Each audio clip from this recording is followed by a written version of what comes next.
Hi friends, ധാരാളം olive മരങ്ങളും strawberry ഫാമും പൂന്തോട്ടങ്ങളും ഒരുപാട് ജീവികളെ വളർത്തുന്നതുമായ ഒരു പാർക്കാണിത്. ഇവിടെ വണ്ടിയിലാണ് എല്ലായിടവും ചുറ്റിക്കാണുന്നത്. ആദ്യം ഞങ്ങൾ കാണാൻ പോയത് സ്ട്രോബെറി ഫാമാണ്. ഇവിടെ വരിവരിയായാണ് കൃഷി ചെയ്യുന്നത്. ഈ കൃഷിസ്ഥലം മുഴുവനും പോളിത്തീൻ പോലുള്ള ഷീറ്റ് ഉപയോഗിച്ച് മറയ്ക്കുന്നു. അതിനാൽ ഇവിടെ എപ്പോഴും ഈർപ്പം നിലനിൽക്കുന്നു. ഇതൊരു വലിയ ഫാമാണ്. പച്ചയായതും പാകമായതുമായ ഒരുപാട് സ്ട്രോബെറികൾ ഇവിടെയുണ്ട്. ഇവിടെ നമുക്ക് സ്വന്തമായ സ്ട്രോബെറികൾ പറിച്ചെടുക്കാം.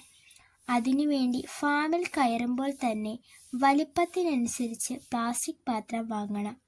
സ്ട്രോബെറിയുടെ ഞെട്ടിൽ നിന്ന് ഒന്ന് വലിച്ചാൽ സ്ട്രോബെറി കായ പറിച്ചെടുക്കാൻ സാധിക്കും. ഓരോ പാത്രത്തിൻ്റെയും അളവനുസരിച്ചാണ് വില.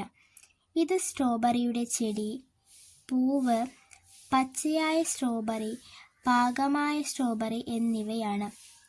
ഫാമിന് പുറത്തായി താറാവിനെ പോലുള്ള ഒരു പക്ഷി, മുയലുകൾ എന്നിവയെ കാണാം.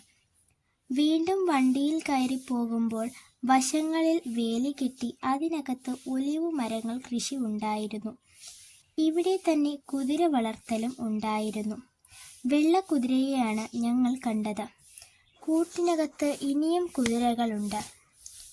വീണ്ടും വണ്ടിയിൽ കയറി പോകുമ്പോൾ ചെറിയ ചെറിയ ചെടികൾ നട്ടിരിക്കുന്നതായി കണ്ടു. വീണ്ടും ഒരുപാട് ഒലിവ് മരങ്ങളും ഒരു കമ്പിക്കൂടിനുള്ളിൽ കാട് പോലെ ചെടി നട്ടിരിക്കുന്നതും കണ്ടു. ഈ നെറ്റിനുള്ളിൽ കിളികളെ വളർത്തുന്നു. വീണ്ടും കുറച്ചുകൂടി പോയി ഞങ്ങളുടെ വണ്ടി നിർത്തി. അവിടെ 2 സൂര്യകാന്തി ചെടികളും പിന്നെ ഒരുപാട് കുഞ്ഞു കുഞ്ഞു പൂക്കളും മീൻ വളർത്തലും ഉണ്ടായിരുന്നു. ആ വെള്ളത്തിൽ ഗോൾഡൻ ഫിഷിനെ എടുത്തറിയുമായിരുന്നു. പിന്നെ ഈ പാർക്കിൽ വരുന്നവർക്ക് കാഴ്ചയ്ക്കായി ഒരു വെള്ളച്ചാട്ടവും ഇവിടെ ഉണ്ടാക്കിയിട്ടുണ്ട്. വെള്ളച്ചാട്ടത്തിന് ഭംഗിക്കായി ചെറിയ ചെടികൾ ഇരുവശങ്ങളിലുമുണ്ട്. ഇനി നടന്നാണ് പോകുന്നത്. വെള്ളച്ചാട്ടത്തിന് മുകളിലുള്ള സ്ഥലമാണ് ഇനി കാണാൻ പോകുന്നത്. ഇവിടെയും ഒരുപാട് ഒലിവ് മരങ്ങളുണ്ട്.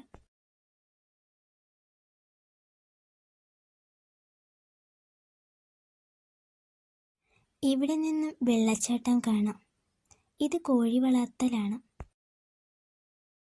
ഇവിടെയുള്ള കുറച്ച് പൂക്കളാണിവ.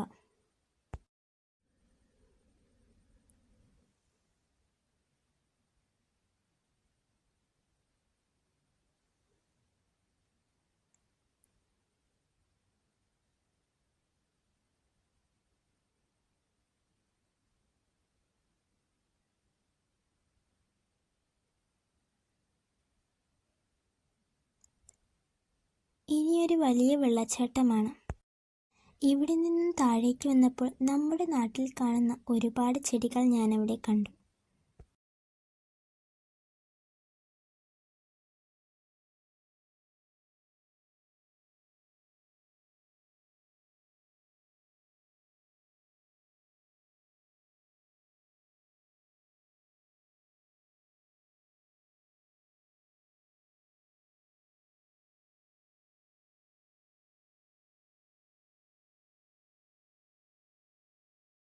ഇനി പോകുന്നത് നേരത്തെ കണ്ട കിളി വളർത്തുന്ന സ്ഥലത്തേക്കാണ്.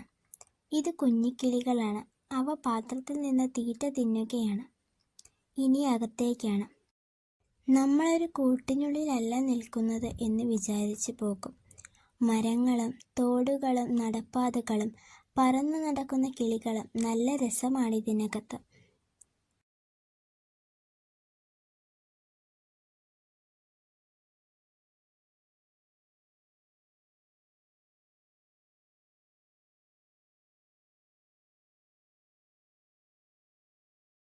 ഈ കൂട്ടിനകത്ത് കിളികൾ മാത്രമല്ല, മയിലുമുണ്ട്.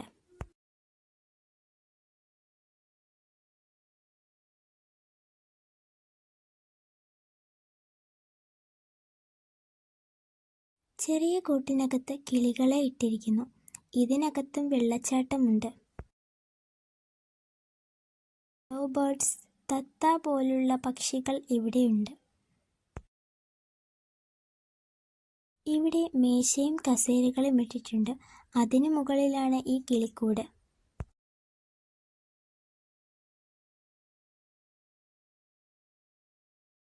ഇവിടുത്തെ മറ്റൊരു പ്രത്യേകതയാണ് കൈകളിൽ തീറ്റ വെച്ച് കിളികൾക്ക് കൊടുക്കാമെന്നുള്ളത്. അവ കയ്യിൽ വന്നിരിക്കുമ്പോൾ നല്ല രസമാണ്.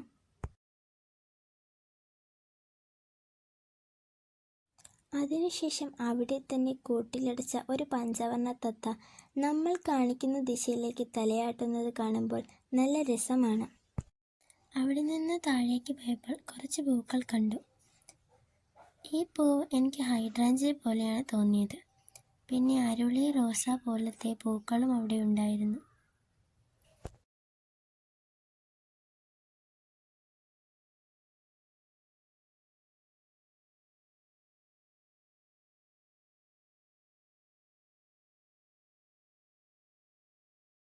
അടുത്തതായി പോകുന്നത് ഒലീവിൻ്റെ ഫാക്ടറിയിലേക്കാണ്. അവിടെ ഭിത്തിയിൽ ഒരുപാട് ചിത്രങ്ങൾ ഉണ്ടായിരുന്നു. ആ ചിത്രങ്ങളെല്ലാം എനിക്ക് ഇഷ്ടപ്പെട്ടു.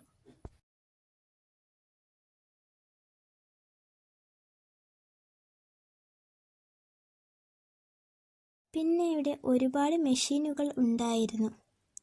ഈ മെഷീനെല്ലാം കാണാൻ പലതരത്തിലായിരുന്നു.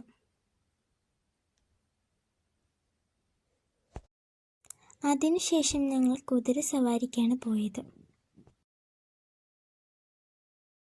ആദ്യമായി കുതിരയുടെ മുകളിൽ കയറിയപ്പോൾ പേടിയുണ്ടായിരുന്നു. 1-2 ചുറ്റുകൾ ചുറ്റി ഞങ്ങൾ 2 പേരും കുതിരയിൽ നിന്നിറങ്ങി.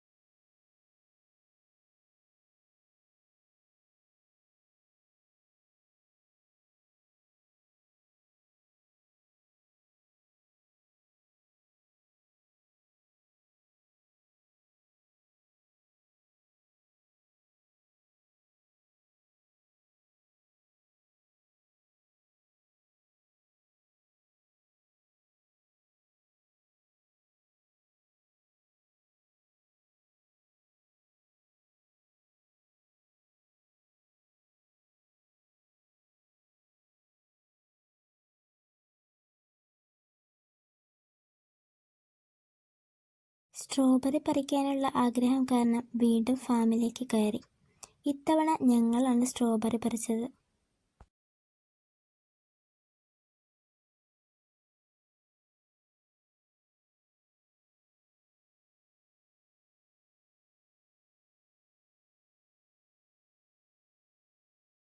അവിടെ നിന്നിറങ്ങിയപ്പോൾ ഇനിയും കയറണമെന്ന് തോന്നി. കാരണം അവിടെ ഇത്രയും കാണാനുണ്ടെന്ന് ഞാൻ കരുതിയില്ല. അവിടെ നിന്നിറങ്ങാൻ നേരത്ത് മഴക്കാറ് കാരണം മഴവില്ലും കണ്ടു. മഴവില്ല് ഞങ്ങൾക്ക് വളരെ ഇഷ്ടമായി. Thanks for watching.